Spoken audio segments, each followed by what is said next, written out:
What is up, guys? I'm here with another episode of Cerebral Palsy and Fitness. Today I have a guest, um, well, a very special individual here who I met a few months ago. Her name is Charity Moore. She had the opportunity to share her story with me on what it's like being a mother with cerebral palsy, the challenges and successes behind it, and her future goals. And here we go. We'll go ahead and start the interview.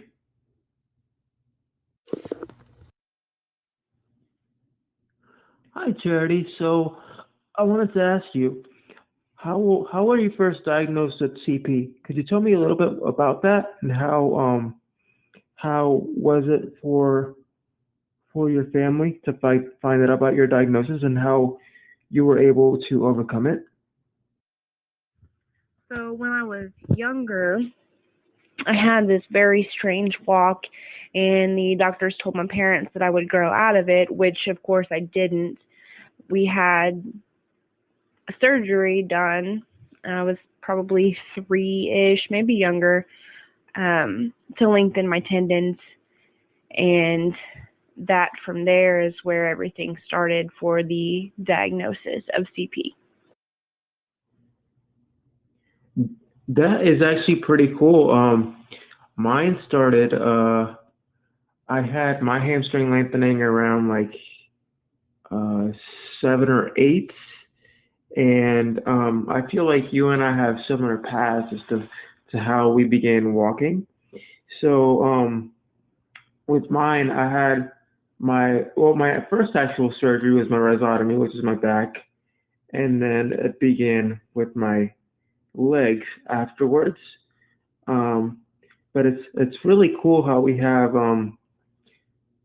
something in common as far as our diagnoses. I feel like we both came from or started out in the same paths. I don't know if you began walking on your knees or not, but I sure did, and it was a pretty long road to get to where I'm at now. But here we are, and it's fascinating that you're actually there too. It's always good to hear people that can share their stories and have the same ideas and the same situations as I have. Um, Another question I would like to ask you is, what's it like being a mom, especially having the challenge of dealing with CP and having to take care of her? Does it hinder you in a way, or does it motivate you to keep pushing forward with everything that you do in your life? Being a mother is rewarding and hard all at the same time. I try to use my childhood at times to help me parent a little better, but I also noticed over the weekend talking to my mom that I don't remember a lot of my childhood. And although it is normal for most people not to have memories till a certain age, I really don't have much of anything. So I'm kind of just going day by day and watching her grow. She's incredibly smart. Um, we've talked about why I walk differently and things like that. So we're still working on that, and especially out in public if she sees somebody in a wheelchair or whatnot. But um, she does really well. Everything is usually fine, although she wants to run and play and do certain things that I physically can't do. Um, so she gets frustrated, but other than that, we do great.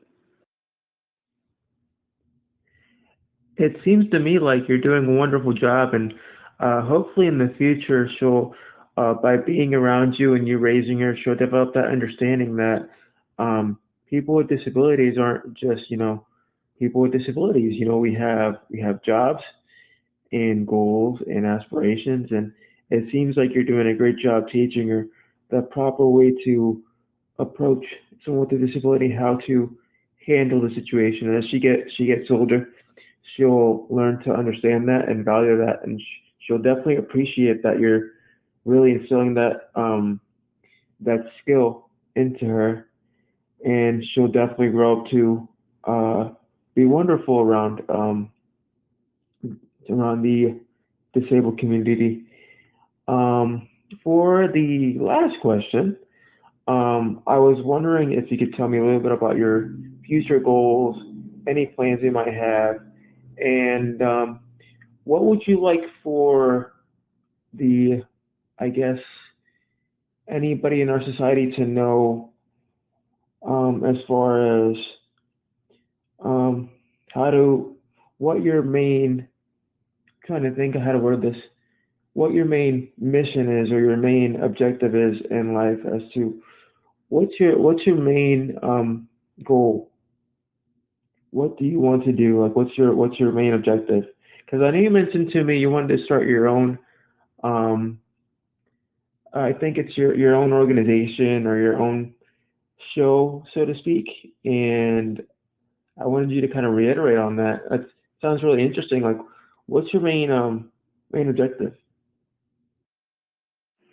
She does really well. I mean, she is 5, so certain questions are asked multiple times, and we have to go over it over and again. But she is starting to understand why some people are different, why they look differently, why they talk differently. So she's getting there, and she understands, which is awesome. Now, as far as my goal, um, to be honest, I really struggled with my CP for many of my younger years.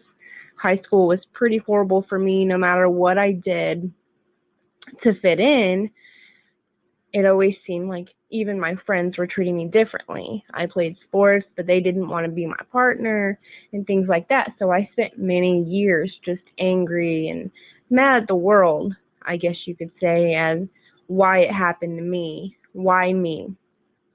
But in the last few years, especially, I've gotten to where I respect myself and I understand, yes, I'm differently, but I'm doing the best that I can.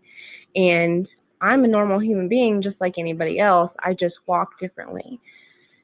So, over the last year or two, I have wanted to advocate for people with disabilities, and I have tossed around the idea of starting my own podcast, things like that, just somewhere that people with disabilities can voice their concerns or their opinions without harsh words from normal people, I guess you could say.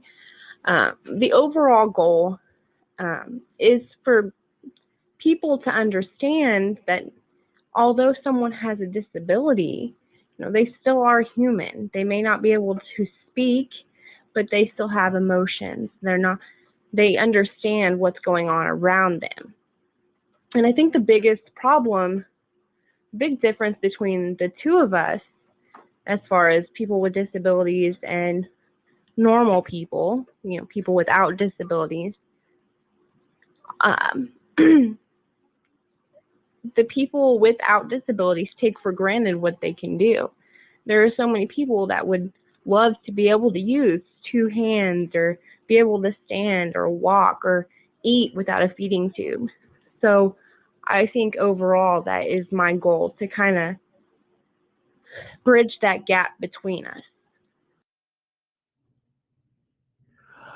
You really hit the nail on the coffin there, Charity. I really agree with all your responses.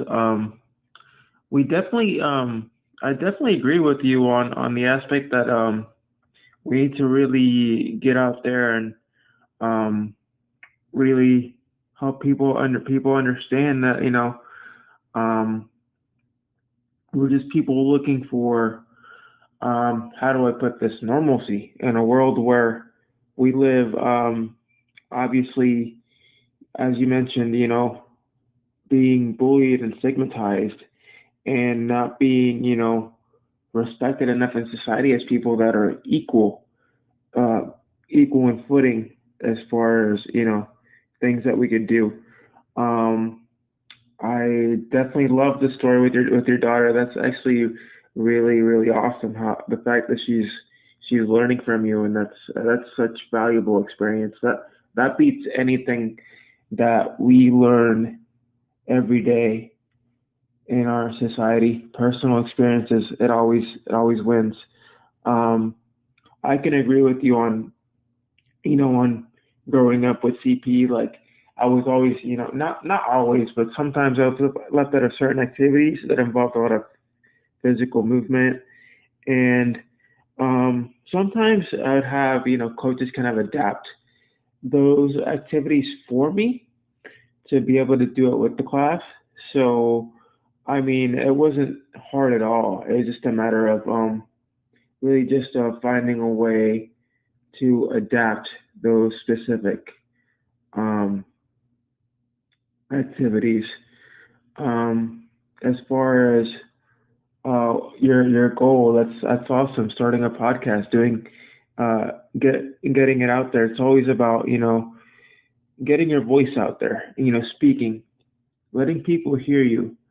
It's always important for people to hear you because if they can't hear you, changes can't be done.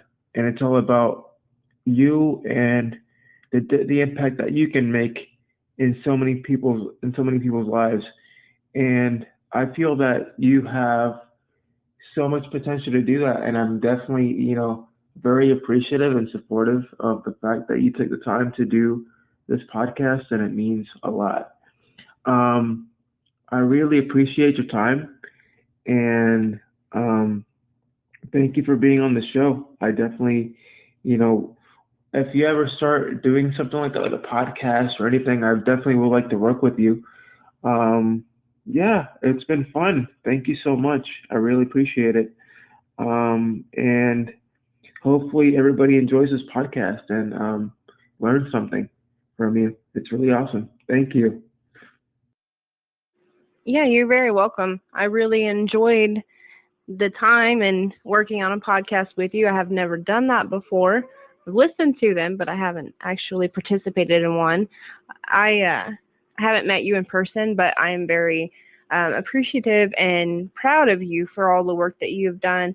And no matter what happens, just keep on doing you because you are inspiring so many people. I don't know if you actually know how many, but it's pretty amazing.